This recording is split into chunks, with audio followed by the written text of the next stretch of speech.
The Lawrence Alliance for Education Board meeting for February 8th will now come to order. The time is 6:05.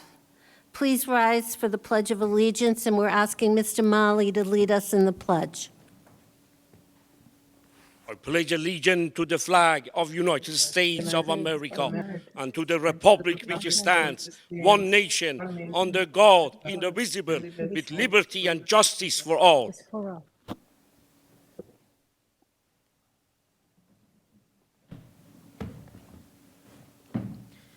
Thank you. I'm going to ask Maria to please take attendance. Jessica Anders. Julia Silverio. Here. Maria Muller. Present. Mayor Brian De Peña. Noemi Custodia Lora. Here. Patricia Mariano. Present. Thank you, Maria. The board, as we begin with public participation, the board welcomes public comment at this time. We will call in people in the order they signed up. Each person is permitted to speak for no more than 2 minutes. A bell will ring when you have 30 seconds remaining, and again at the end of the 2 minutes. I ask that you please respect this limit. Profanity will not be tolerated. If used, we will turn off the microphone, and the person will be asked to leave the meeting. I'd like to remind everyone that during public comment, the board is in listening mode, and as such, board members do not respond to comments.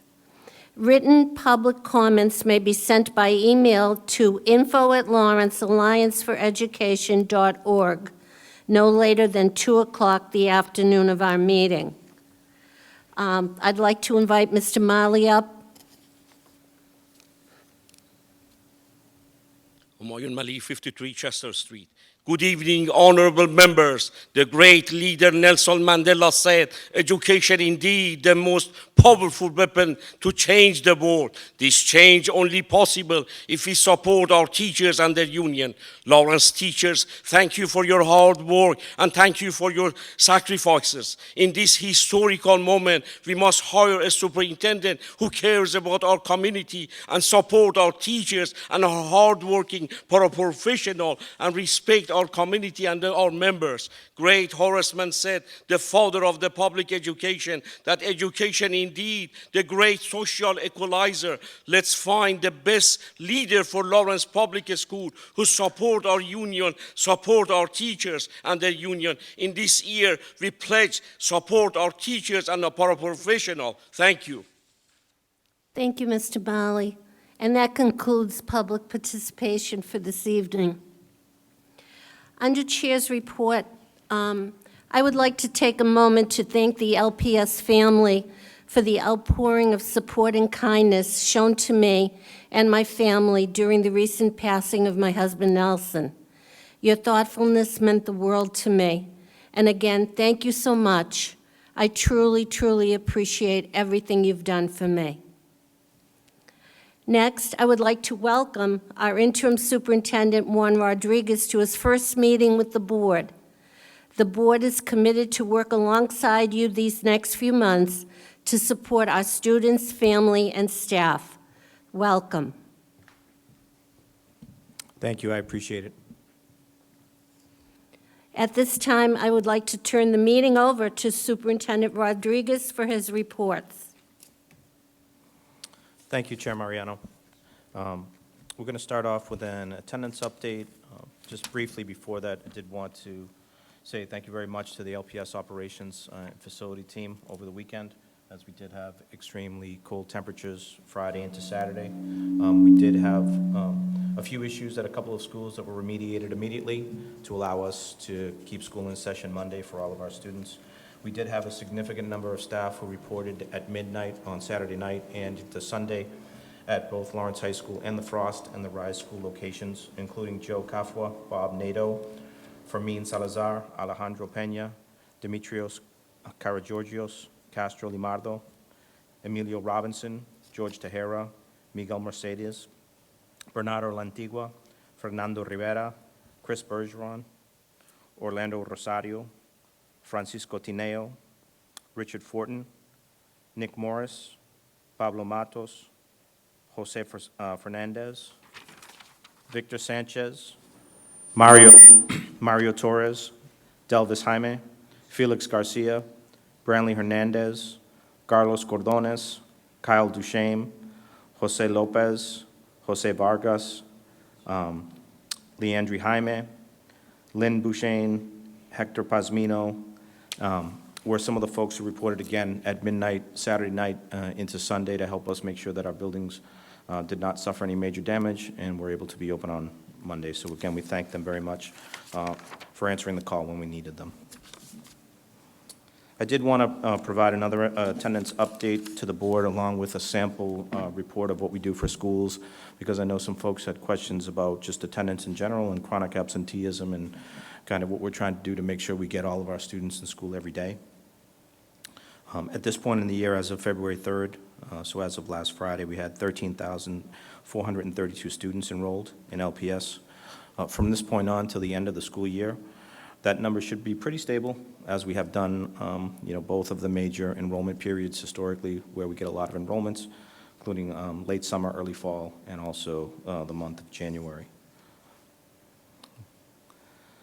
Again, this is just a breakdown of attendance by grade level so that we can see, again, where some of the grade levels are that have a few more students enrolled than others. You can see, again, the mass of students from grades 4, 5, 6, 7, and 8.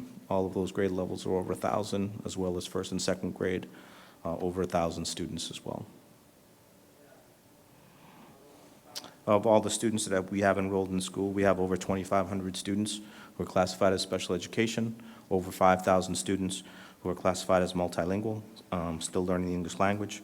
We have over 7,000 males, around 6,200 females, and 8 students who report as non-binary.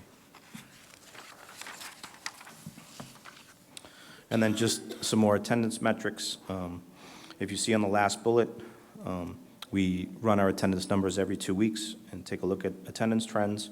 As of January 20th, our year-to-date attendance was 88.5%. So that's 20 weeks of school, 91 school days from October 29th through January 20th. And again, just another review of what chronic absenteeism is. The Commonwealth classifies chronic absenteeism as students who have missed 10% or more of the school days. As we've reached 100 days of school recently, that would mean any student who has missed 10 days or more of school. We just did like a sample school here with enrollment of 336 students. Of those 336 students, 121 of those students have been chronically absent or have missed more than 10% of the school days. And among that subgroup of students who are classified as chronically absent, we do breakdowns based on how many students have, decent attendance, but have not surpassed that 90 percentile yet to get out of the chronically absent categorization. So of those 121 students, 61, so over 50% of the students at this school who are considered chronically absent are close to exiting that category. And again, these are the students that we work very hard with, in conjunction with our school cultural specialists, guidance counselors, our school social workers, to make sure that we're connecting those families with any resources that they need or any assistance in getting their kids to school to get them out of those categories. And then we can break it down even further. Of those 121 students who are chronically absent, 48 of those are in the multilingual category, and 28 of the 48 who are multilingual who are chronically absent are close to exiting that category. So through Power School, through the use of Power School, we can run reports to identify which students these are, what profile the student is, and again, staff at each school work with students to see what supports they need to get them out of the chronically absent category, because again, we can have the best instructors, best curricular materials, best facilities, but if we don't have our students in school, that's the key thing that's going to prevent us from making progress as a district. I'll be glad to answer any questions on, how we run reports, and we'll also be able to give the board a report of attendance by school if you thought that would be helpful. Any questions? Jess? I'm sorry, I have several questions. So, first of all, in terms of where we're at with the 88.5% overall rate, how does that compare to where we were at in 2019 before the pandemic? I didn't bring that data with me, but I can very easily generate that for you. I think, again, obviously, just like everyone else, our attendance has gone down since the pandemic, especially at the K-8 level. I think prior to the pandemic, the K-8 level, certainly when I was at the Arlington School, when I was the principal, we were used to have a 96, 97% attendance, and most of the other K-8 buildings were similar. So, attendance has, been obviously drastically affected by COVID and then other illnesses that we've had recently that make kids stay home for extended periods of time. I think obviously as a district, we want to get back to those days where we, 97, 98% attendance K-8 level is expected and just something that happens all the time. Obviously at the high school, we do have more struggles with attendance. Just again, we're not a neighborhood-based school. We're further away from kids' neighborhoods, and there are other things that kind of detract from attendance at the high school level. But obviously, we have gone down in attendance since pre-COVID, and we can get you those exact numbers at the next meeting. Okay. And is it your impression or the district's impression that it is illness or COVID protocols or so on that is driving a lot of that, or is it also the general disruption that the pandemic brought and the way that it becomes more likely for folks to keep their kids home at times because of either illness or fear of illness or fear of other things that might be going on? Like what are we looking at here? That's one question, and then I have a couple of follow-ups as well. I mean, obviously, COVID is a huge factor in the attendance numbers. There are other things that factor in. For example, even the decision that we made, along with 299 other school districts, to have school on Friday, affected our attendance. We had on Friday, we had 58% of our students attend school on Friday, which is about, almost 30% lower than usual. So we had about 7,700 of our students who attended school and almost 6,000 who didn't. So, things like that can also affect attendance. Also, families extending vacations, things like that. But I would say again, the major issue was COVID. But even prior to COVID, we did have some attendance issues at the high school level that we need to work on, as far as motivating students to get to school, which is why the portrait of the graduate work was done to make sure that kids understand what we're trying to teach them, not just in high school, but through their K-12 experience for when they're moving on to their next step in life, whether it's the workforce, college, anything that they choose.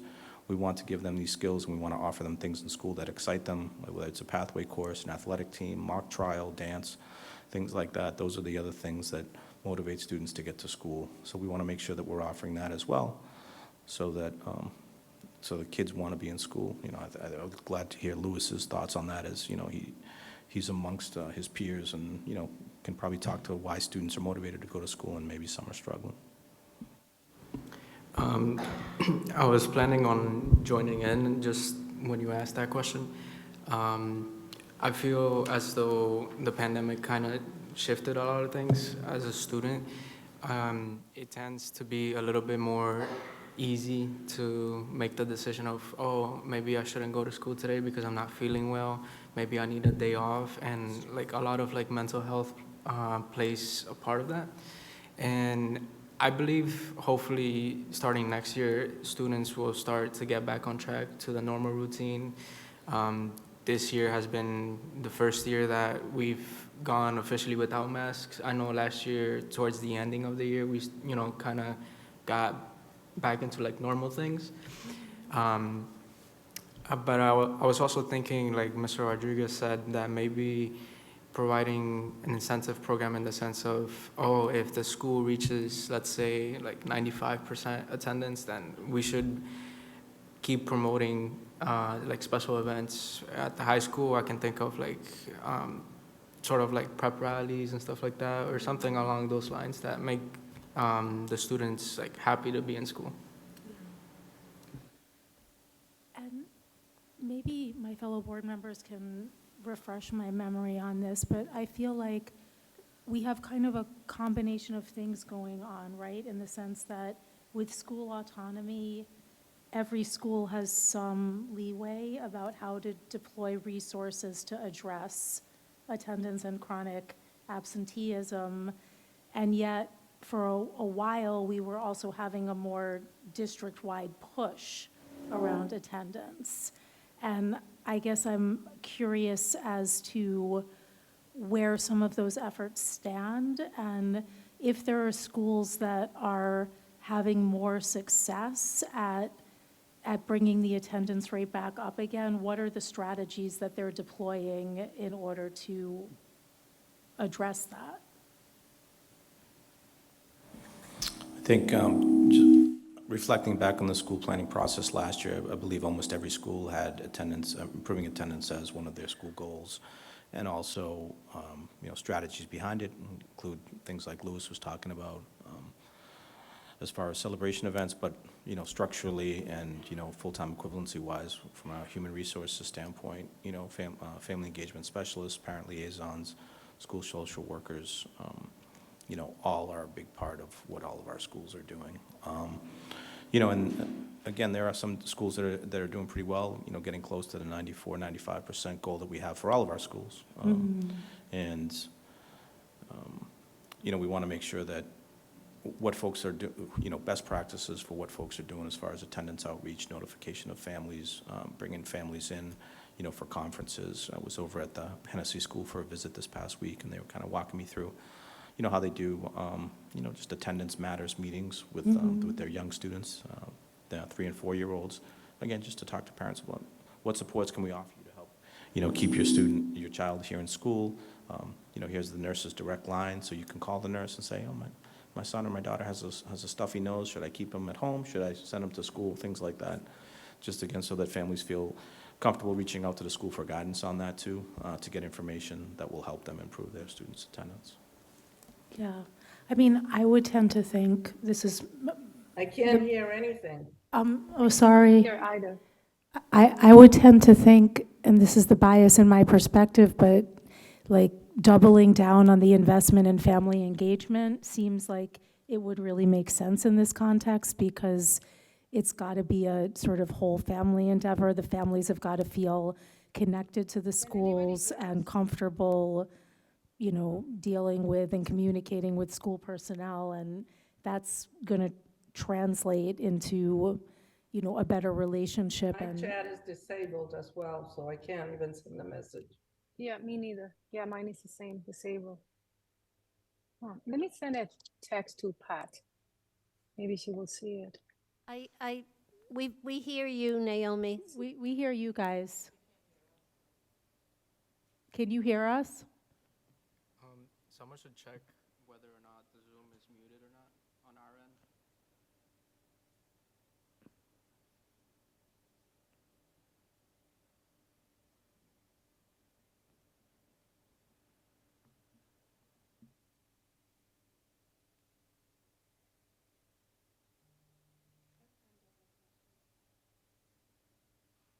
Dave, she's just saying she can't hear. Naomi, could you hear us now?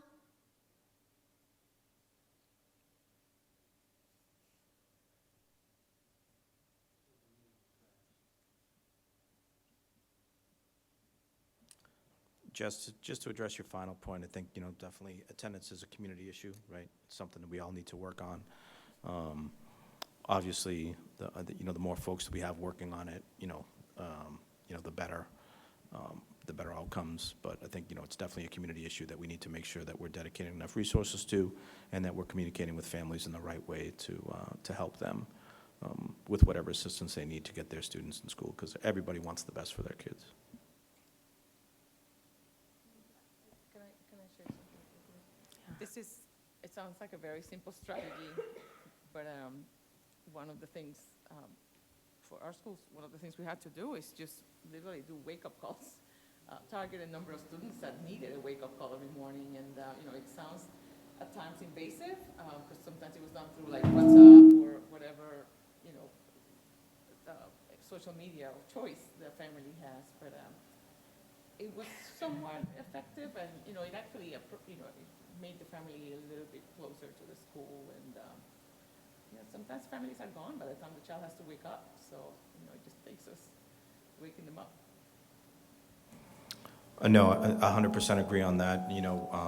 Our attendance residency liaisons, a lot of their work is exactly what Maria is talking about. We have families who are up and early out of the house working, and, they need someone just to make sure that their son or their daughter is out of bed on their way to school, and then, can send them a text like, oh, yeah, we just checked in with the Weatherby School, they're at school, they're all set. Again, that type of assistance when families are out working is essential to making sure that we can reach our goal of 95% attendance. Naomi?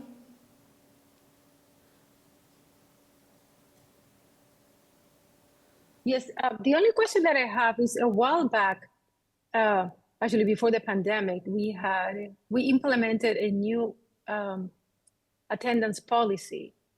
And I wonder if this is a good time for us to revisit the policy and to people's point in the group, to figure out if there are better ways in which we can capture the attendance and also a better way to manage the absenteeism. So it's just a comment, and I'm wondering if that's something that we should consider. No, I agree with you. I think there was a lot of good work done on the attendance policy, and I believe it was 4 or 5 years ago, I think, like you said, Noemi. Definitely, we should be revisiting all of our policies on a periodic basis to make sure they're good policies, which I think our policy is good, but at the same time, like you said, also, with the policy, making sure that we provide support for families who obviously want their kids to be in school, and they just need assistance from us or, maybe a community agency in making sure that they get the assistance that they need. Julia?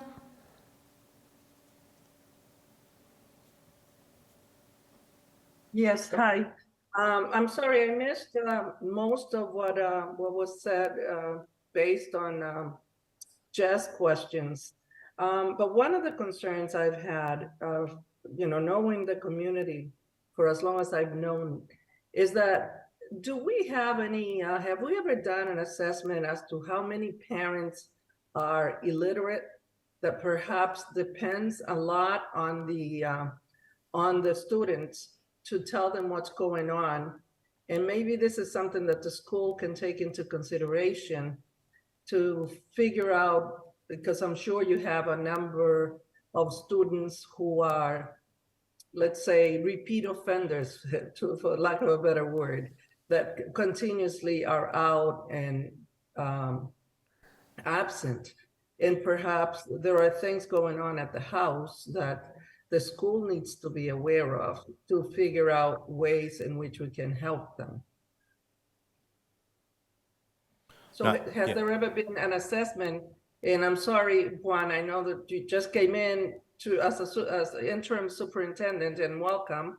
But I'm sure you are aware of a lot of the things that have been going on because of your tenure in the school system. No, definitely, attendance, again, as we've all talked about, attendance is one of the major focus areas for years, right? I think, just when we're doing intake and the registration process, we do ask folks, we ask families about, what language is spoken at home, is there any English spoken at home, et cetera, things like that.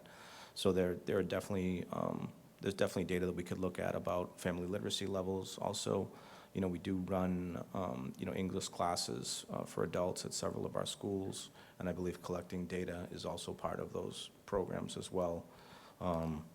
Because again, I think, like you said, if we don't address the root causes of why kids are not getting to school, chronic absenteeism over 4 or 5 years, and then you look at how many days of school that student maybe has missed over 5, 6 years, can be like almost 180, 200 days, a year or more of school that they've missed over that time period. So, drilling down to the root causes is definitely, the only way that we'll be able to address this and get to our goal.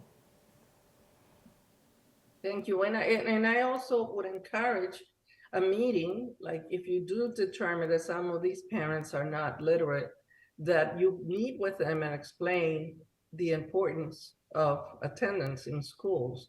I also know that you have a challenge right now with a lot of the students that are coming from Central and South America who say, based on their last names, surnames, everybody assumes that they speak Spanish, but we all also know that that is not really the truth, that some of these children speak in different dialects. And that is a challenge for the kids as well as the parents and the school department. Thank you, Julia. Superintendent, I just had a question. Is there any way you can take the attendance data and disaggregate it, or so that we could know how many students are out because of COVID, as opposed to the students that are just being truant or not coming to school? Is there a way of doing that? Yeah, we can disaggregate the data in a number of different ways. Any way that the board feels will be helpful. You know, we can take a look at comments next to the attendance entries. You know, for example, if someone does call up and say, you know, my child is home with the flu or COVID or something else, and the parent liaison or the nurse or the clerk or someone at the leadership level notes that, we can take a look at all those comments as well. And I believe that we are going to create a separate code for COVID absences so that we can just very easily generate that report as well for you folks. And I think at this point, based on what the rest of the members of the board have indicated, it's almost become a community issue. And I think at some point, we have to consider mobilizing the community, for want of a better word, over this attendance issue. And everybody needs to buy in that we need to get the kids to school. And we all know, sitting here, if they're not in school, they're not learning. And we need to get them back into school and come up with some kind of a plan to do so. No, absolutely. I think, you know, we need to work holistically on these issues. Obviously, the school department has a huge responsibility in it, but we're ready to collaborate with, you know, the many folks on the city side, elected officials, community groups, religious groups, to, you know, to work together to make sure that everybody is informed about the importance of school. You know, families understand how every day missed can impact learning. Again, just so that we get the results as far as attendance. That, you know, when our kids are in school, we know that they're going to do great things. Thank you. We're ready to move on to teaching and learning. Yes, I think we are going to move on to teaching and learning. We're going to get a quick update on our acceleration academies, I believe from our Director of Curriculum, from Ms. Emma Belza.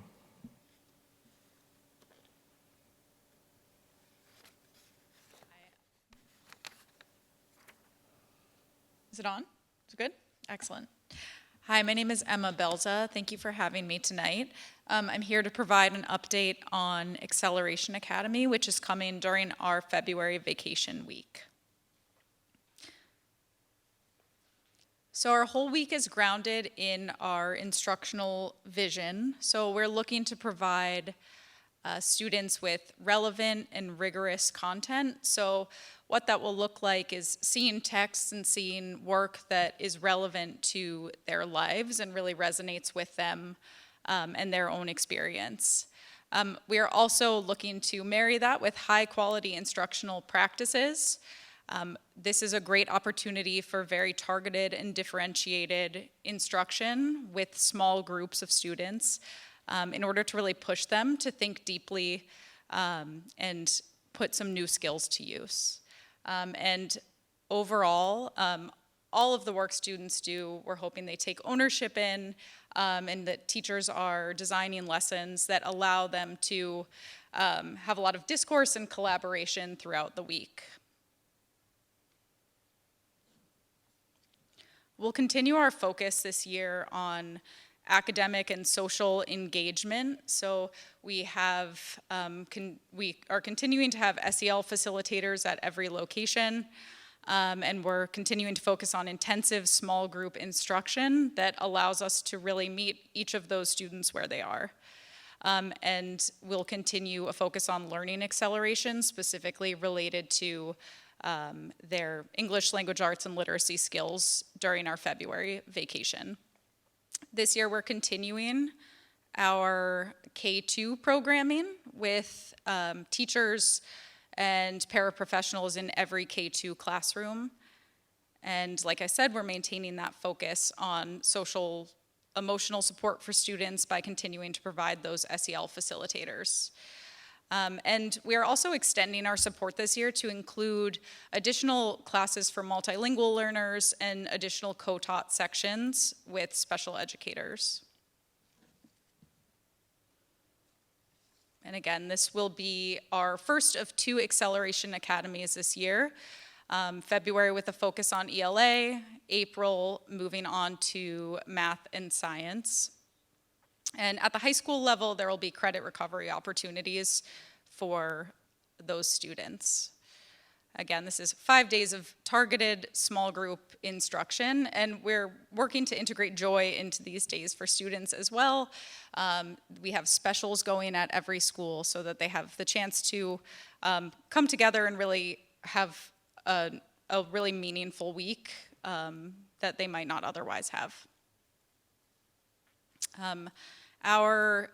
In order to help really get students in the building and speaking to our opportunity to increase in attendance of students, we will have daily incentives.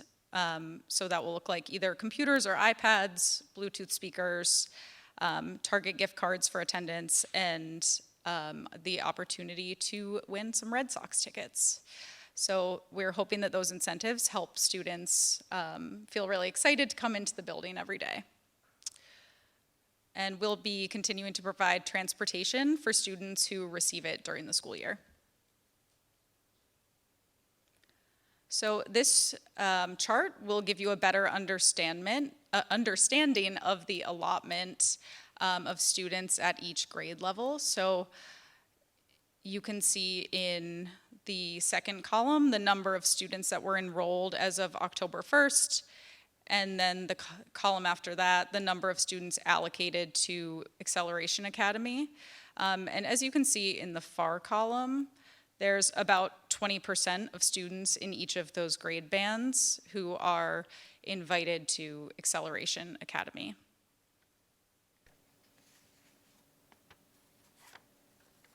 In terms of staffing this year, we have over 240, about 242 educators who are receiving the Sontag Prize to teach. So those are either subject area teachers or specialists. We will also have a large number of paraprofessionals supporting those early grades and any students who are receiving one-to-one supports. We'll continue again to provide additional social emotional support to students through our facilitators this year, as well as providing clerks and program facilitators at each location, as well as nurses. So here you can see some example schedules throughout each of the grade bands. So you have early childhood, an early childhood schedule on the far left, the elementary schedule in the middle, and then the middle and high school sample schedule on the edge. So again, these are just samples. These might look quite different from site to site, but throughout each schedule, you'll see the opportunity for students to arrive and get settled, eat breakfast, kind of get the morning started with some positive engagement with each other and with their teachers through either circles, morning meetings, or specials, and then really jumping into some high quality literacy work throughout the week. And then lots of opportunities for students to both learn and have some fun throughout the week. Questions from the board? I do have a question. Can you hear me? Go ahead. Okay. Naomi? Yes, and the question is the program at full capacity? So we have encouraged all of our site leaders to enroll as many students as possible and over-enroll, assuming that some students likely will not end up making it to Acceleration Academy. So we have invited the maximum number of students that we've allotted. We've exceeded that to ensure that these are as full as possible. So we're aiming to have fully filled programs, and we'll be working throughout the week to make sure that those parent liaisons or clerks and the site facilitators are reaching out to families to make sure that they are in attendance so that those really valuable seats are used. Okay, thank you. Yeah, No, I mean, absolutely. just an example of what Emma's talking about, in 10th grade, if we had 120 slots for Acceleration Academy, we would invite 150 students. And that way, even if, we didn't get some students to attend, we would still fill our 120 student allotment. Because again, a lot of students would be eager to come, and then maybe something would happen, or they would get sick, et cetera, or they would end up taking a last-minute trip. So I think that's what we mean when we kind of say we over-invite to make sure we hit full capacity for enrollment. Jess? I'm really glad we're still doing this. I think it's a great thing and a great enrichment experience for the kids. So I'm glad we're investing in it, Absolutely, continuing me to. too. Julia, any questions? I'm all set, Pat, thank you. All right, I just have a couple of questions. How are the students selected? That's a great question. So at each school, the facilitator, the principal, any of the school leaders they receive a data sheet with all of their student scores, and usually schools are working to ensure that those seats are going to students who are really going to benefit from that additional dose of instruction that week. So a lot of times those are students who are in a strong growth spot, so that looking at their scores on both diagnostic tests, MCAS, and WEA, they can probably benefit the most from that small group instruction with a really targeted, differentiated group. All right, and what if a parent wants to opt in? So if school leaders are working directly with families, so if they would like to opt in, I think there's an opportunity to do that at schools. Because it's such a well-known program, and so many students and community members know that this is a great opportunity over the vacation week. People definitely, I think we over-invite, knowing that lots of those students hopefully will have the chance to come. So I think schools are absolutely encouraging people to come. So if a parent wants to enroll their student, they would be able to? Yes, I think students who are really interested in coming, those principals would absolutely be, they'd be able to have students come and be enrolled in the program if they're really excited about it. Thank you. Yep, absolutely. I think one thing we would do at the high school is when we would send out our late January communication, we would also include the facilitator's email for parents of students who may not have gotten the invite but really wanted their students to attend, so that they could advocate for their students. I don't know, I think Louis might have a comment here as well. And I do have one other question, I'm sorry. I'm looking at the enrollment. The high school, we're only inviting 15% of the students? So what I would say is that in grades 9 and 10, this program looks very similar to what it looks like K-8, meaning about 20% of students are invited for those grade levels. As we get into 11th and 12th grade, those upper grades are much more focused on credit recovery. So the program's a bit smaller because it's specifically targeting those who need a credit recovery opportunity. Okay. Thank you for that response. Superintendent? I think Louis just had a comment that he wanted to make about Acceleration Academy. I was just basically wondering if if you have an idea of how a schedule would look like for a high schooler, like what sort of classes would they be participating in? So that's a great question. I think it depends on sort of what the core would be a focus on literacy and or ELA for high schoolers during February, and then math and or science in April.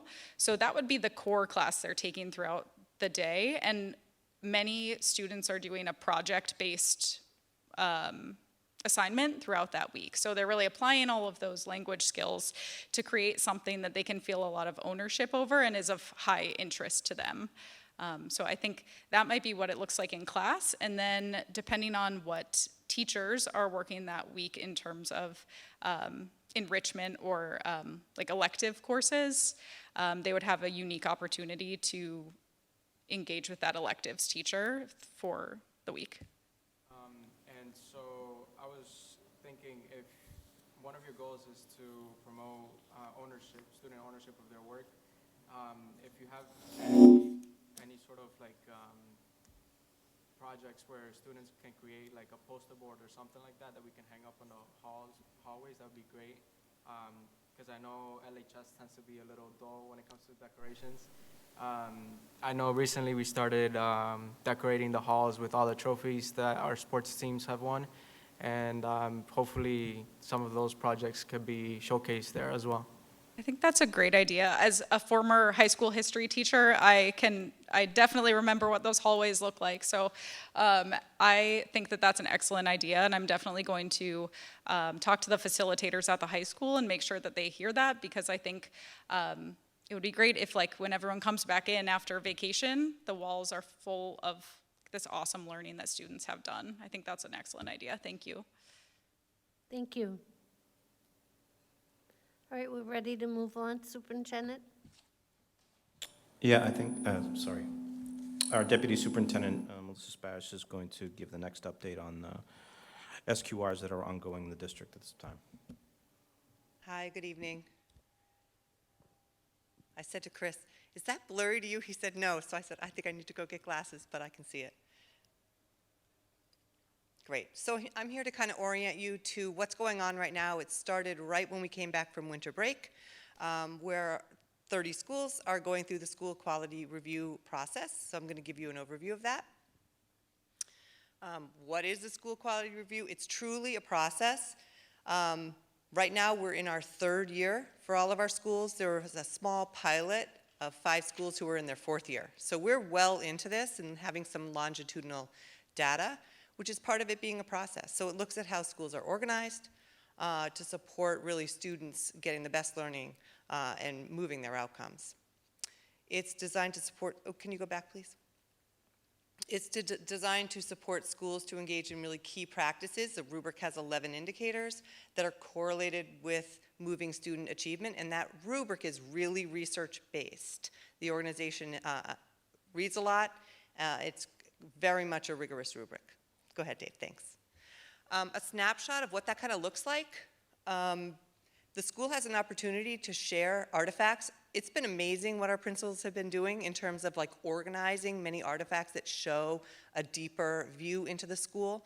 Those get reviewed by the team a little bit before, but also after the actual school visit. It's a one-day school visit. It's a long day. In that day, they observe classes alongside the leadership team, alongside the instructional leadership team. They also observe non-instructional spaces. They observe meetings with teachers, meetings with students where appropriate, meaning the kids are older, so elementary and up. It's a very deep day of kind of watching all the practice. They also talk to families, so a lot of stakeholder groups have an opportunity to voice their experience with regard to the school. Go ahead, Dave.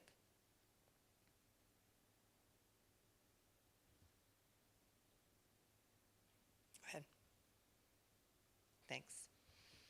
The goals of these visits are to provide accurate rubric ratings. During these meetings, I've attended 15 so far out of 30. 15 have happened and we've gone to all of them.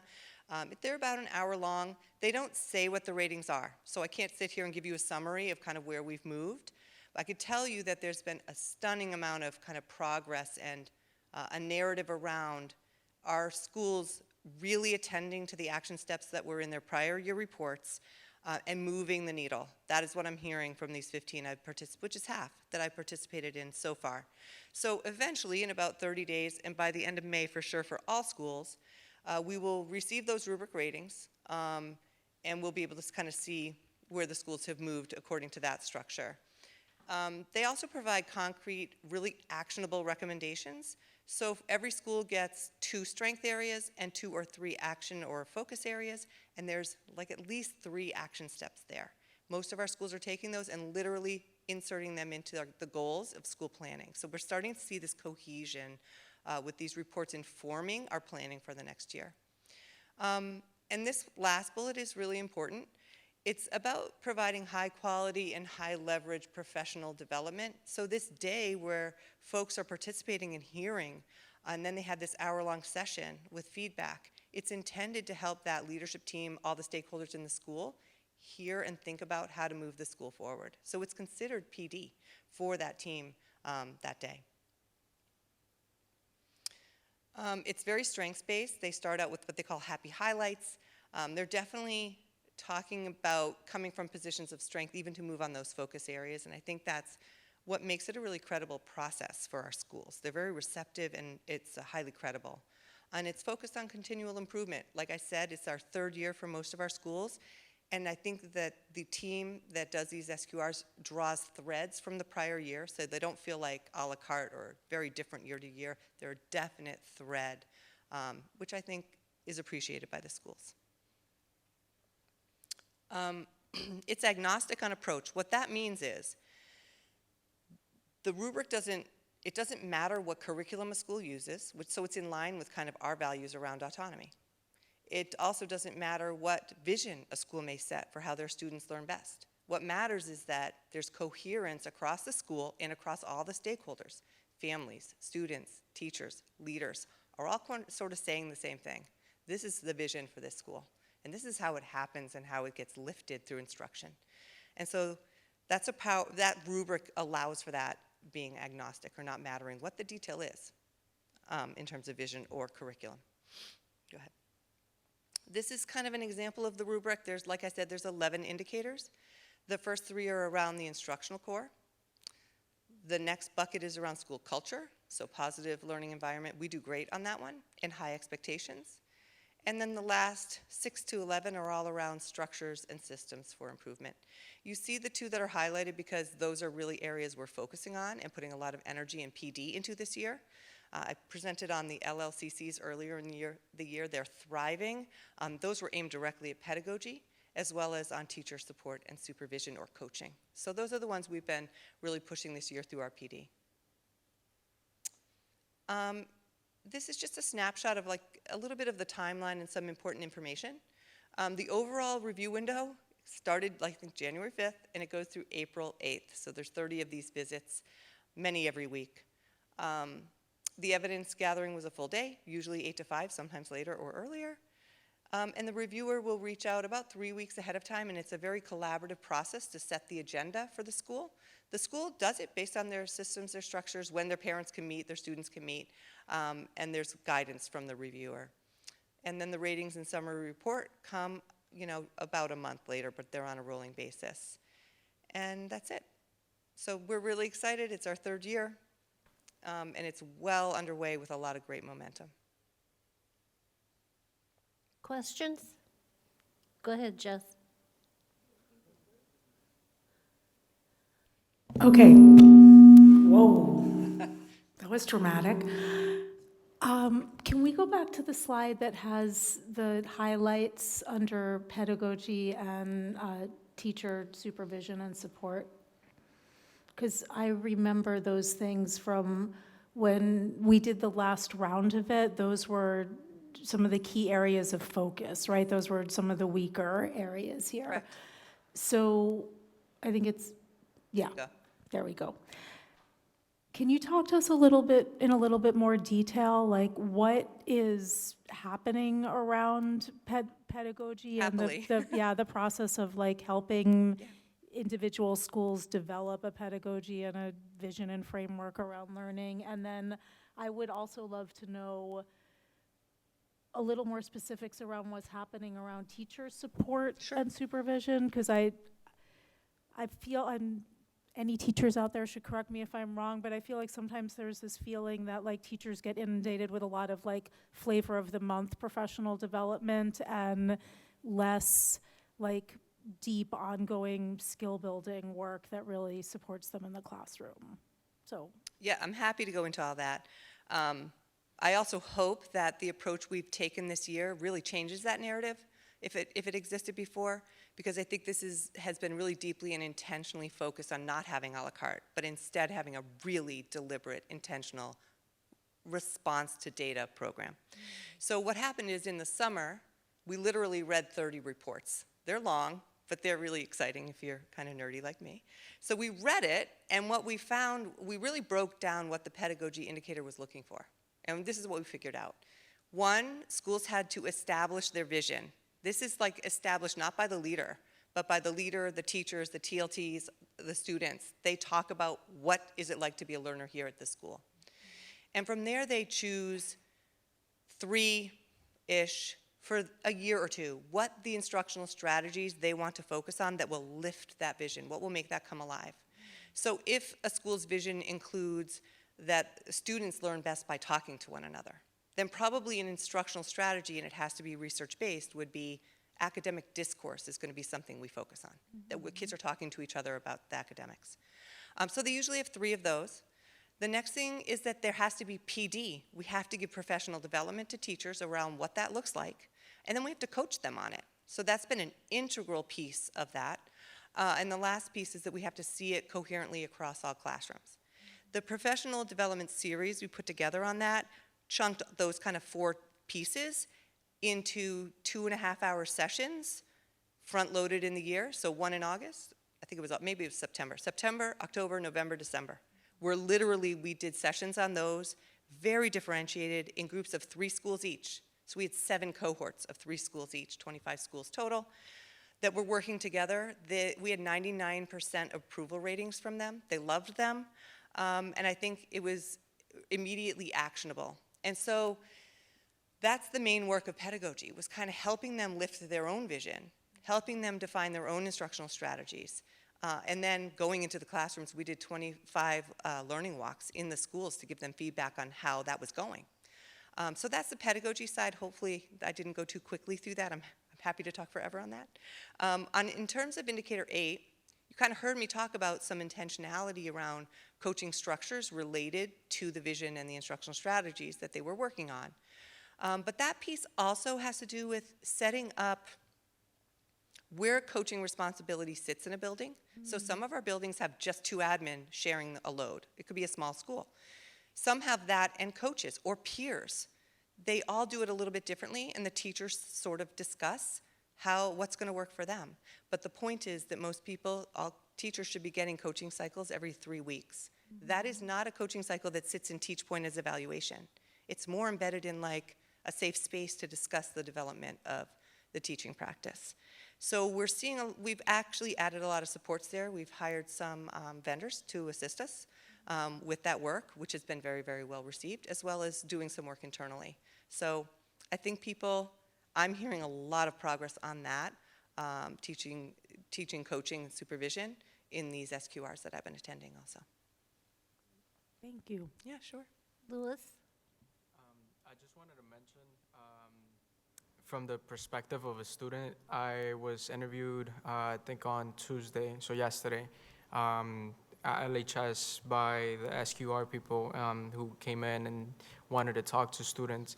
I did the same thing last year, and to me and a couple of my fellow friends and classmates, we feel like it helps us voice student opinion, and it actually gets listened to, and things start to change.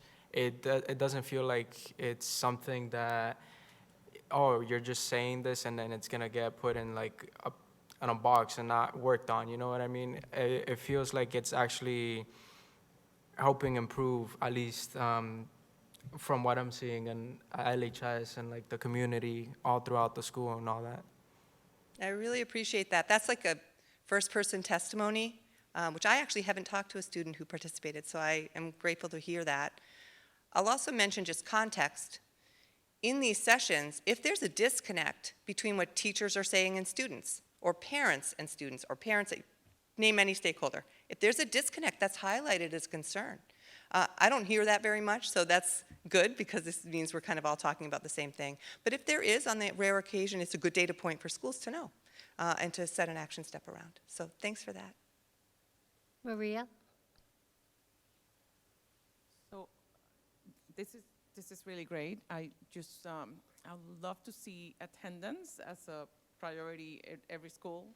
Before any of this happens, obviously pedagogy and indicator aid, teacher support and supervision is super important, but I'm not sure where attendance would fall in terms of like maybe indicator 5 or you know, with regards to school culture. I mean, I think that will determine in some I agree, ways that's your where it would attendance. So I don't know, I worry a little bit that it's not highlighted, but I think it should just be assumed as an important thing for every school to score high in before anything else can happen. I do want to mention, I appreciate what you're saying. I agree attendance is critical. This isn't our rubric. It's the rubric that the external organization gives to us. I can ask the leads on that where they incorporate and whether schools are giving them attendance data, because now you've piqued my curiosity. But this is not our created rubric, just to be clear about that. Yeah. One more thing that I would add Sure. to the assessment of every school is enrichment activities at every school, because you know, again, we do have school autonomy, so every school does it a little bit different, and I think enrichment makes a big difference in our community for every school. So it just how schools encourage participation or offer enrichment activities themselves would be important. Thank you. Julia? I don't have any questions. I just. Naomi? I want, I'd like to appreciate the report, and I can't wait to get the final report out of all these sessions that they're having. Thank you. Thank you. Naomi? No tengo, sorry, I was going to talk in Spanish. I don't have any question at this point. It's a really good presentation. I'm looking forward to see, the result of this coming year. So thank you. Excellent. We look forward to sharing it. Sure. And Melissa, from my perspective, I was concerned with last year's reports with the number of schools that weren't developing and fell into those categories that needed improvement. And pedagogy and curriculum were highlighted as two of the big issues. So I'm happy to see that we're focusing on those areas this year. And again, I'm anxious to see those reports. Is it, just a thought, is it appropriate for board members to attend any of those meetings, or should they just be school-based? It's a great question. I haven't ever seen really any stakeholders beyond, normally it's a instructional leadership team, but yesterday the high school had a very large group. So I think that if the board were interested, we could see if there's a fit with a school, just because I actually think it could be a very, a good process to understand how it kind of unfolds. It's a very vulnerable space. It is coaching, like we said, so we should think about that and hope that the school would kind of be open to that, because it is a coaching experience. No, I understand that. And it would be a learning process for us. I think we could even get to the point where we could pull together some principals who could reflect and say what that experience is like. I'd be happy to share some notes, but I'm happy to kind of explore that further. All right, maybe we could start with the reflections and notes and then go from there. Okay. Thank you, Melissa. Thanks. I think next we're going to get a quick update on our grants from Chris Heath. Hello, everybody. Great to see you all again. I'm here for my monthly visit, and I just wanted to thank you for the opportunity just to be able to share where we are with our ESSER grants and the path that we've been following and the road ahead. So this will look similar to the templates that we've been using, and you'll see, progress in terms of spending and focus areas. So, starting with ESSER 1, that was the CARES Fund. We had an award of $6.399893 million, and a prop share, which was again our share with our private school partners, of $490,000. I would like to take a moment just to celebrate and recognize the hard work of our team to complete that 100% spending. And so we have just recently closed that grant out with all allocation utilized. And so I'm very happy for that. As of last time, I shared that looking at this really kind of creates a picture, if you will, about when this particular funding opportunity came in front of us and what our needs were at that point. So there's a needs-based assessment done at each time. And what you can see with this one is that what our community needed most in the timing was some things. We needed things. We needed to be able to get laptops. We needed to be able to help our students learn and work remotely, having our staff be prepared to work during a pandemic and still be connected to the students in the school. So you'll see that that changes, and the picture that this paints is one of supporting really more remote learning. And the next slide is an overview. It provides an update on ESSER 2. So again, ESSER 2, our award was $24 million and $85,662. And the purpose of that was that there was no equitable services or proportionate share for the private schools. The private schools at that time had received separate funding through the federal government. So this funding was all done and spent and targeted for Lawrence Public Schools. The specific target areas, so this one had a focus area of academic instruction, social emotional supports, operations to address service needs, and mental health services, which was really great to see. The federal government put on a $10,000 minimum. Very proud of the fact that we exceeded that by quite a bit, because again, the needs-based assessment told us that our community had needs in that area. So we really ramped up what social emotional learning and supports for our students and our families and our community needed. So I'd say that the thing to celebrate now is that we are at 82% expended or encumbered of that, and we have the grant year running through 9/30/23. So that will be running through this year, and so we're tracking really well in terms of our goals around what we had originally budgeted and what we have actually encumbered at the time. And again, that tells a story too. Some of those, not discrepancies, because there's just some differences between what might have been originally budgeted, again, two years ago, and what we ended up needing. And it was flexible because at the time we needed different things. So we needed a lot of contracted services. So we needed others' help, right? We needed to be able to reach out to community services. We needed to reach out for the health professions. We needed to reach out to experts, and we needed to take advantage of tradesmen that are able to then come in and really help expand our learning community in response to our needs. So in this, you'll start to see some of those larger projects that we were really looking forward to and celebrating. Some of those are well underway. I'd like to share that update, that the Frost project is well underway. We're doing really well on that timing. It is coming in under budget, which is a celebration moment as well. And so that does leave us with the additional work coming forward on the Tarbucks, the Lawler, the Leonard, and the Hennessy schools. And of course, supplementing that is the professional work that goes into designing and engineering. And so that was kind of the difference in terms of contracted services. So the contracted services were the groups that were helping our teachers develop their craft, work with the students. The contracted services were as well in terms of expanding how we could support our students and families through social emotional learning and mental health supports. And then in addition, we've done a lot of work around facilities improvements to improve the health of our buildings. We had obviously some supplies and materials. You'll see actually at this time that we spent a little bit less than what we had proposed originally. So that was showing that our community started to need less of the things and more of the other areas that the grant could support.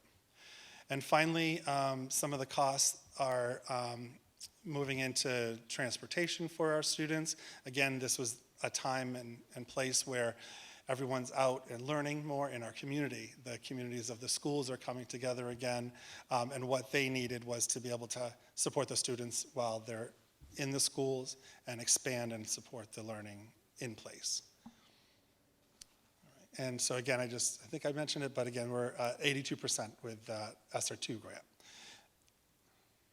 All right. ESSER 3 has some parameters to it. This spending timeline is completed by September 30th of 2024.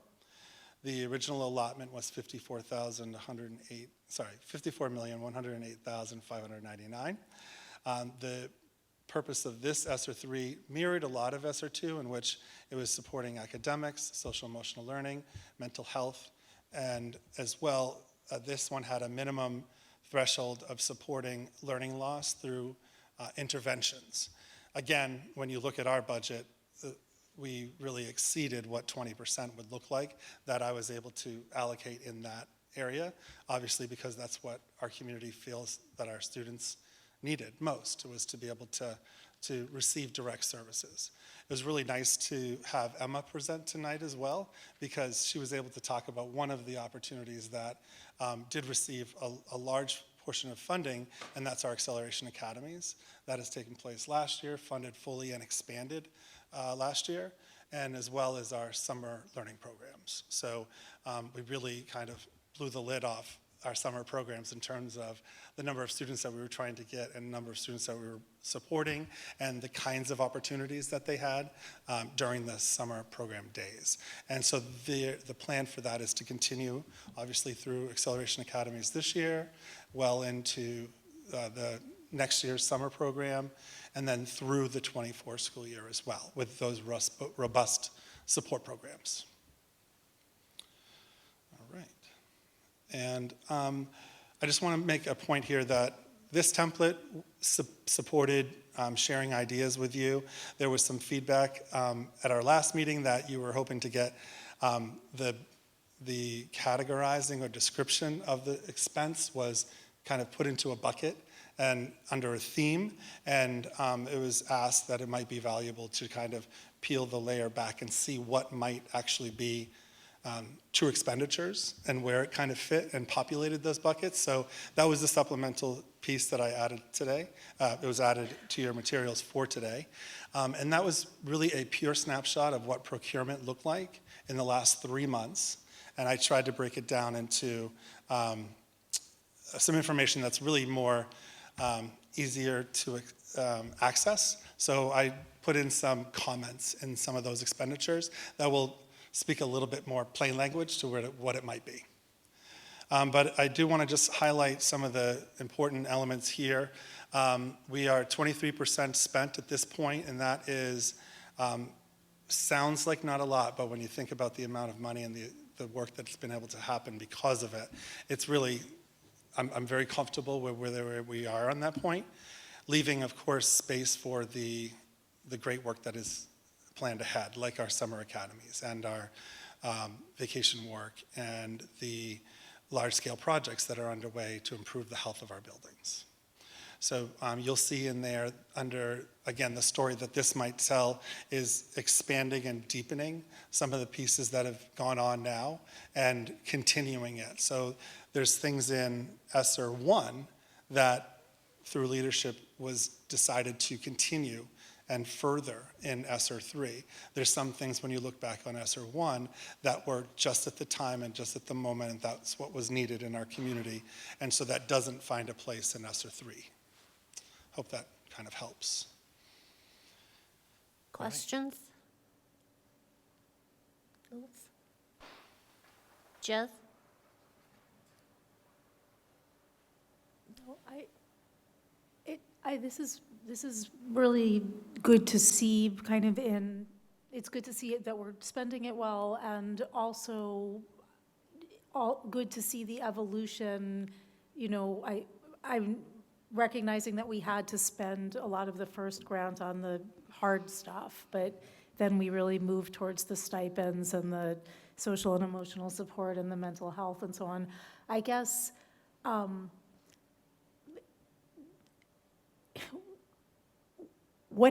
mean, we're not going to have this money after another year and a half, right? And so I guess I'm wondering what our plan is to sort of keep some of the things that we have been, I know there were things that we did that were one-time investments that we needed to do, but there are other things that we would want to keep investing in around social and emotional supports and, you know, some stipends and compensation and all of the other things that help build a strong school and strong supports for the students. And so I know that that's a very broad and complicated question, but do we have any preliminary thoughts about how we're going to adjust when this windfall runs out? Yeah, so that's a great question, and it's actually one that we started asking ourselves from the first dollar that was allotted in ESSER 1. And I'd say like it can really be summed up as in terms of a sustainability plan, and how can you take the things that from this learning process, because we've been learning as well of what our community might need and having an opportunity to learn new things about what our students might need. And so being able to pull what is sustainable is going to be important, and it's going to be a lot of hard conversations that are going to have to be had with multiple stakeholders, because there's ways of getting creative with certain things, right? Finding new homes perhaps in some of our entitlement funds, so our Title I, Title II, Title III, Title IV, our IDEA supports for specialized education. So again, that's really, I think, the hard work that the leadership team will have to go through in support of the community needs to really find those. There are some that I feel very confident will continue. So summer school, Acceleration Academy, those are deeply rooted within the community and expected, right? So those will find a home. To the capacity or to the extent that might have to rebalance itself, right? Because we've never really had $1.5 million Acceleration Academies before. They were tailored back. And we've never had, $1.6 million summer school programs. Those are tailored back. So those are some of the decisions that will have to be made. I think what was really smart at the beginning was to very well limit ourselves with FTEs, full-time positions. And they were really smart about, I feel, the ones that came on board through the filter. And that was, obviously, our students and families needed support through social emotional support and mental health. So a prime example of, I think, things that will find their way back into our local budget or to a grant might be BCBAs, right? Or adjustment counselors and counselors, right? Those were much needed positions that certainly were of support for us during the hardest times of COVID, but now also we know that the impact is continuing, and so we want to be able to further support those moving forward. That's again going to be the work of the leadership team to really roll their sleeves up and find that solution. But I think because there were some original filtering and fine points made around not just pulling in as much as we could do, there was sustainability in mind from the beginning. So I think what you might see too is the next time that I come to present to you, everyone, you'll see where some things may have changed and shifted, because again, we wrote the original 2 years ago, and so things have shifted. Our needs have shifted. Some of the contractors that we had originally thought that we would work with maybe aren't the best fit for where the community has traveled in the last 3 years. Or perhaps some of the needs-based assessments around wraparound services, we're finding those in other areas, right? So those will need to shift and change as we move through the next 2 years with, year and a half, with ESSER 3. Thank you. Maria? So this is also, to Jess's question, it's also an opportunity, once this funding runs out, it's an opportunity to look at the community and all the other nonprofit providers in the community, because it's all our children too. Yeah, So yeah. I think that, there's a lot of mental health and social emotional therapy providers out there, and, that there's a lot of grants coming out that require collaboration and partnering with the district or, with each other. And I think enrichment opportunities, again, the list goes on and on, but I think that's a good moment to see how we can expand partnering with the community and providing services for the children and for the students that we have been able to provide through these funds, but we don't want to stop once the funds end. One thing that I'm seeing that is welcoming is there's a lot more specific targeted DESE grants and additional grants that have become available, and they're targeted around Acceleration Academy, which kind of complements the decisions that we've already made. Though, the grant that we received that was specifically targeting Acceleration Academy was a $200,000 grant. It wasn't quite cover what we need, but in order to complement the work that we're doing, we have a air quality improvement grant that was really exciting that we just were awarded. So that too is complementing this needs assessment that we were doing, and certainly some of the other schools that weren't necessarily being covered by us are going to be able to benefit from these additional grants as well. So though I wouldn't say that all is gone, right? It's just needing to find perhaps a new home and look at how its level of urgency or immediacy is impacting where it goes funding-wise. Julia?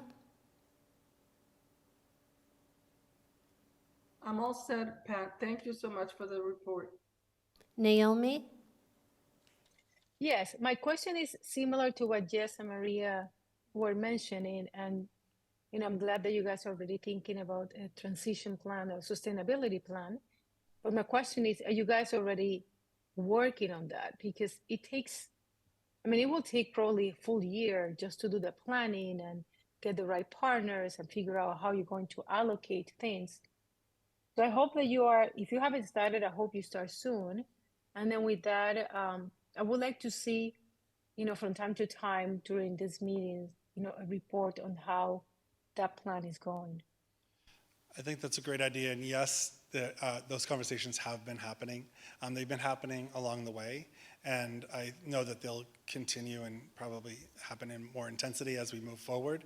But I can absolutely add that perhaps to my visits next time and just share maybe some progress that has come along the way in those discussions. Would that be helpful? Great. Can I answer any other questions at this time? I'm going to have questions. All right, Chris. Pat, let's hear it. I was looking at your additional information that you added to our packet. Just a couple of things. I noticed that through Leslie University, we're talking about a trauma certificate cohort number 3, and we're doing that twice. Can you explain what that trauma certificate is, or if someone, I don't know. Yeah, so it's trauma-informed practices is a certification that's provided through Leslie University. We've taken advantage of that. We have folks that we've trained that have gone through the training. We're actually in our 3rd round of training, so they are becoming certified in that practice. So that would obviously be our counselors, that would be our BCBAs that are getting this deep practice, professional development.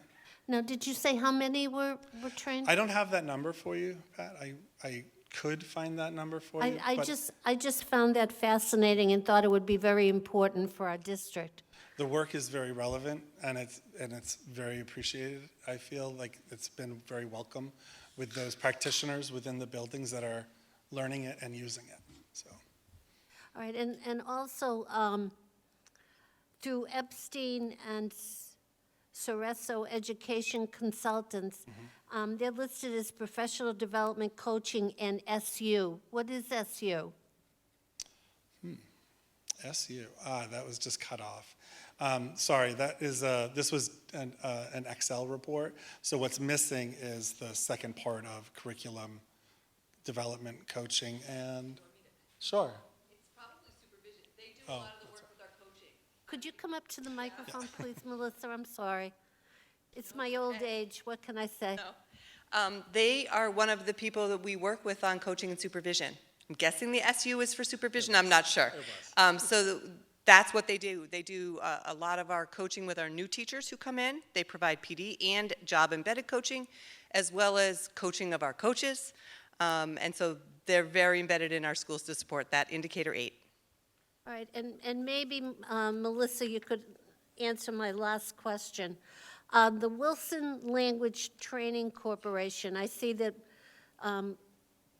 it's Wilson Special Ed Materials. How many staff members approximately do we have that are Wilson trained? Over 35. All right, now, are they trained specifically for students with IEPs, or are they used throughout the district for students that are not making it with our regular reading program? Again, I'm sorry. This is for next month. That particular program is for students with specific learning disabilities who are struggling readers. So it is geared. There are some practices used for the gen ed population. All right, so the teachers that are working with the gen ed population, are they fully trained in Wilson? No, not, there's two kind of curriculum where schools of thought in Wilson training. One is just for words, was this just for kind of remediation, whereas the higher order Wilson is for those kids with specific learning disabilities. Okay. All right, thank you very much. Anybody else? All right, Chris, you're off the hook. all right. Thank you, everybody. Have a good night. Do you want me to go over the job description? All right, next on the agenda, we have the approval of the deputy superintendent's job description. I'd like a motion to approve. We'll have discussion, but we need to put it on the table first. So moved. Second? Second. Thank you. Before we discuss anything on this job description, I'd like to make a few corrections. I don't know if, can we get that up on the screen, Dave? No, right? All right. One correction is advises and counsels the superintendent on all areas of the deputy superintendent's responsibility and recommends action. We're going to eliminate serves as the primary supervisor and evaluator for district principals. We're going to remove that responsibility because that rests with the superintendent. And lastly, we'd like to add other duties as assigned. And now I'll open it up for discussion. Jess? I was just wondering, like, what is the impetus behind having this position? Go ahead. Thanks, Jess. Yeah, I think, obviously, it has been a position that did exist in the district in the past. Obviously, the description that we wanted is different from the role that the person served in, I think, 5 or 6 years ago.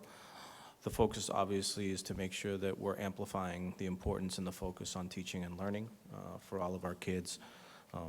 As we've discussed, talking about SQR and the LLCC, science of reading, the Hill literacy, all those things, we really need to focus on teaching and learning, making sure our kids are not just, learning, but they're accelerating for any learning loss that they had over COVID, to make sure that the district is in an excellent position moving forward. Maria, question? Naomi? No questions. Julia?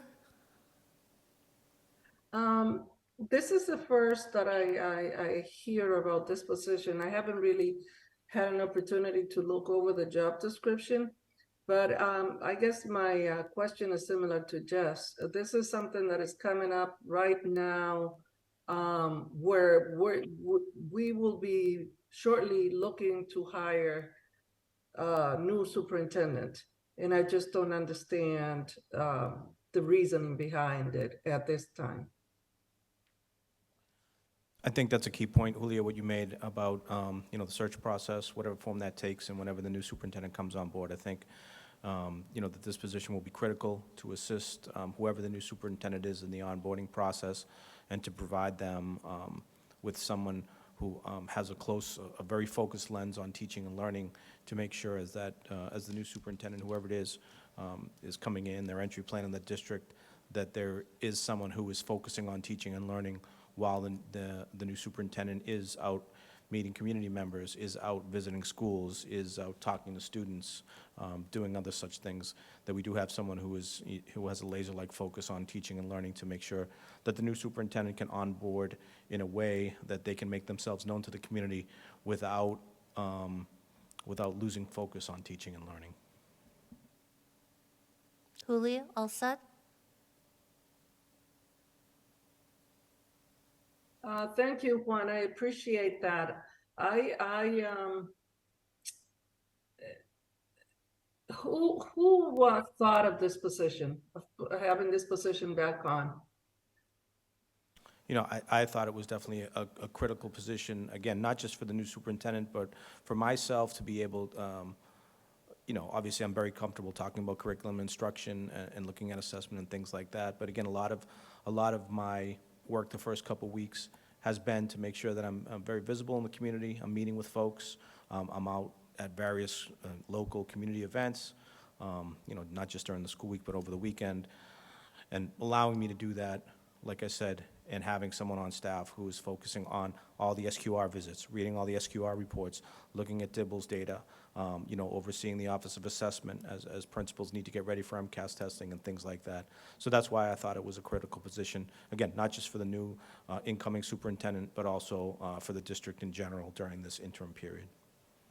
I appreciate that, Juan. I just feel that, having had the superintendent that we had for the past 4 years, and nobody seemed, including us as a board, seemed to have given that position a lot of, made that position so important. And I can see what you're saying. But I personally feel at this point, to my board members, that I am not ready to vote on that particular job description at this time. Julia, I do want to make a comment. As you were talking, I was just thinking about something related to this. If this position will exist while we also have a new superintendent, where does this fit in the budget? Do we know? Yeah. Again, it's a good question. Because that's something that we will need to see too. Yes, correct, Noemi. Again, we're not adding a new FTE or a new full-time position. Again, this is just moving a staff member who's currently on the leadership team to a slightly elevated role. So it's not creating a new position on the leadership team or anything like that. And usually when that happens, that means that then if you guys already have somebody in mind, that person probably will not be doing the job that is being doing right now. So who's going to be, those responsibilities are going to be shifted? Are you going to be eliminating a position? How is it going to be the domino effect? Yeah, some of the, current supervision roles for the Office of Curriculum and Instruction and leading initiatives on teaching and learning are encapsulated under the new job description.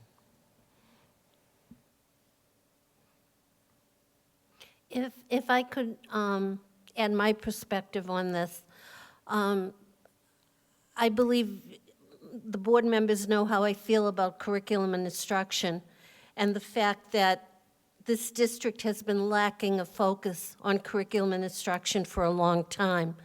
And it's evident in the SQR report from last year.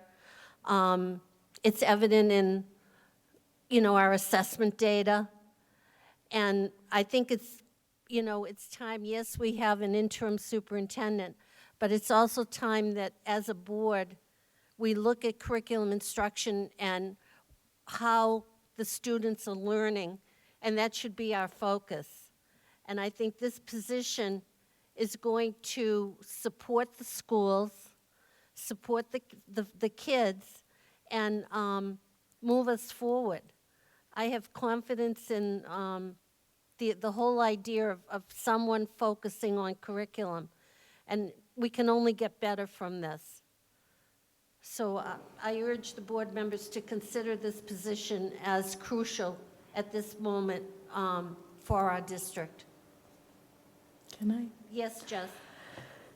So I would say, I mean, I can absolutely see the justification for a position like this. And I mean, as I'm thinking about it, it's, you know, sort of, especially as we're in this transition time, and both the interim superintendent and whoever the new superintendent that comes on board is, there's a large element of their job that is going to be outward facing and about building a really strong and productive relationship with the community. And we want to make sure that we have folks in place that are paying attention to all the distinct and important parts of the educational process.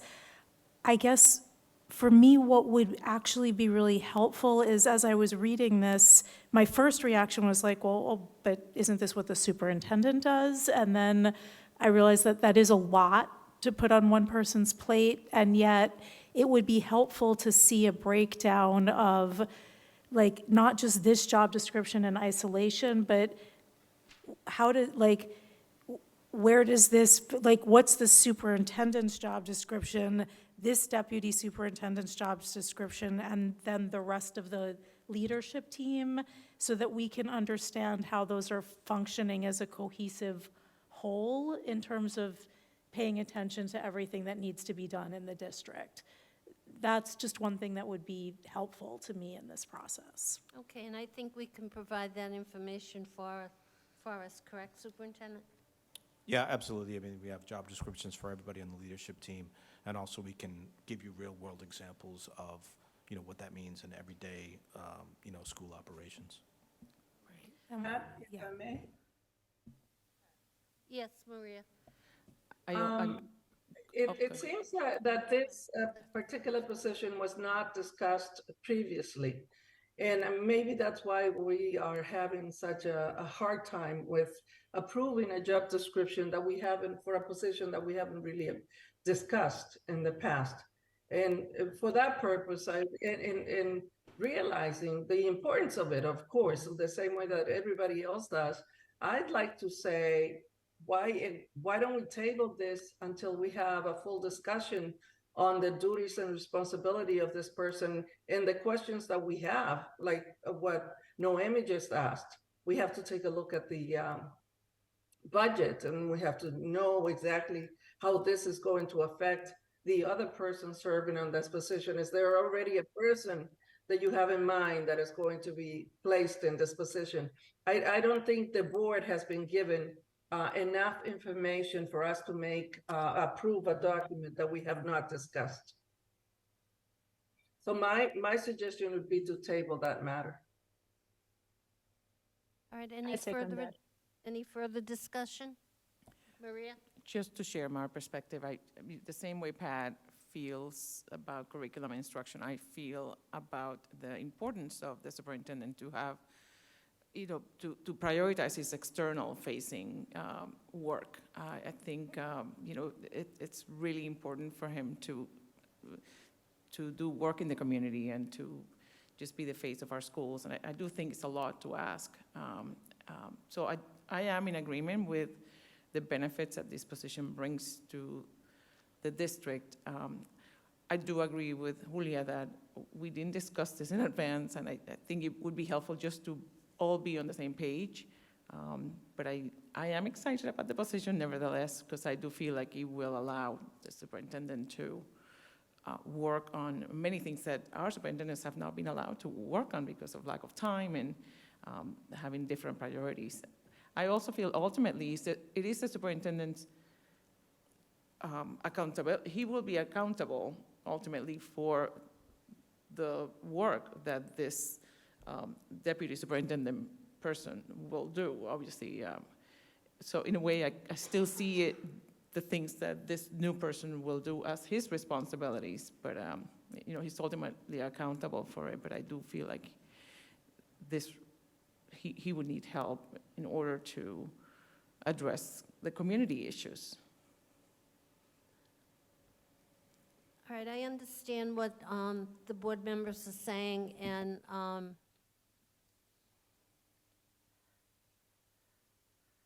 I think at this point, we should table the motion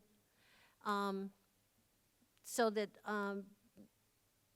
we'll bring it up at the next meeting, and hopefully all our questions will be answered and we'll be able to vote on it. Could I get an first of all, Jess, would you withdraw your motion? Sure, I'll And withdraw my Maria, your motion. second? Yes. Okay. I'd entertain a motion to approve this for a first reading and to table it till the next meeting for a vote. I'll make that motion. Could I have a second? Second. Any discussion on that motion? Hearing none, we'll move the question. Maria, would you please call the roll? Members Andors, Yes. Member Custodia Laura, Yes. Member Muller, Yes. Member Silverio, No. Wait, what? I'm sorry. We are voting not to approve the position, correct? No, just to approve the first reading tonight, the discussion of it tonight, the first reading on the motion, and to table it till next month for further discussion and a vote.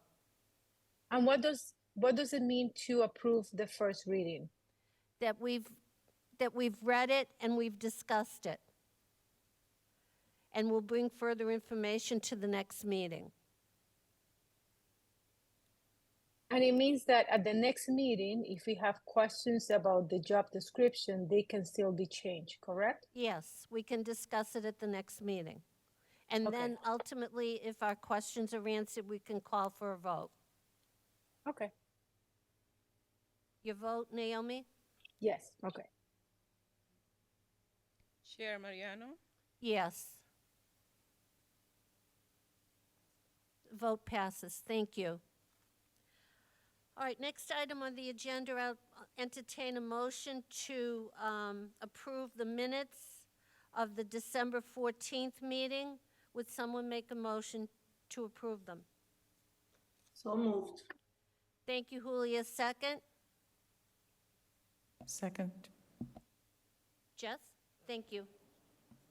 Yes. Are we Okay. voting now? Are there any omissions or corrections to those minutes? Hearing none, Maria, would you please call the vote? Call the roll. yes. Member Andors, Yes. Member Custodia Laura, Yes. Member Muller, Yes. Member Silverio, Yes. and the Chair Mariano. Yes. Next motion, I'm looking for a motion to approve the minutes of the December 20th meeting. Do I have a motion?